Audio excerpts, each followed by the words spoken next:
का हो आजकल बड़ा सादा रहत हो, बरत रत नहीं फूकत का?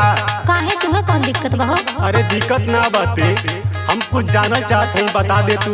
हाँ पूछा। सुना, छोड़लू पूजा पाठ काहे किटुआ के माई, छोड़लू पूजा पाठ काहे किटुआ के माई, तीज त्योहार गइलू भुलाई, तीज त्योहार गइलू भुलाई, तीज त्योहार गइलू भुलाई, तीज त्योहार गइलू भुलाई, तीज त्योहार गइलू भुलाई, तीज त्योहार गइलू भुलाई। का हो लागत पिछला समय भुला गईला का? सुना हम काहे छोड़ देनी ये सब। हाँ सुनावा, कौन दिक्कत बाबू? हाँ तो सुना।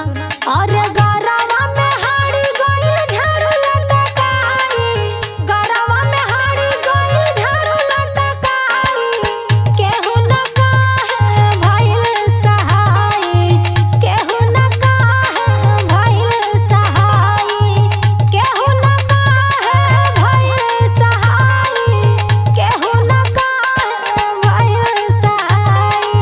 केहू न काहे भइल सहाई, केहू न काहे भइल सहाई। तब तक तू बहुत जानकार हो गइल बालू। और तब तू का बुझेला?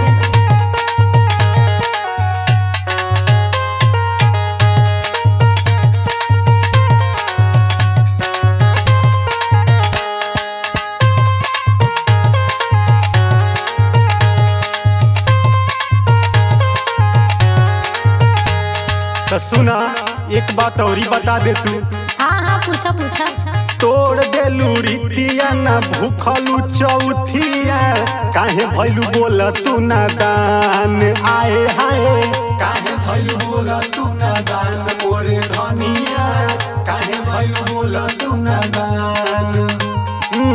दुआ भभूत उपवास सब छोड़लू, केकरा बल से चलेलू तान, आए हाय केकरा बल से चलेलू तान। कौन पहलू ज्ञान दे तू हमके समझाई,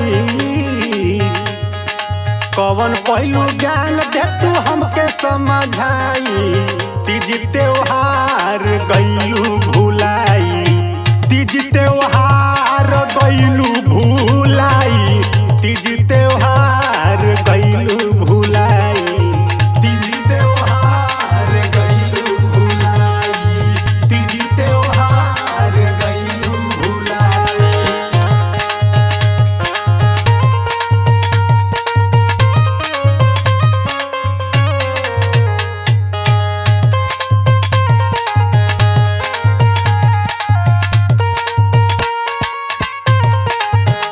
अच्छा तू जाने चाहत हवा तो एक बात और जान ला।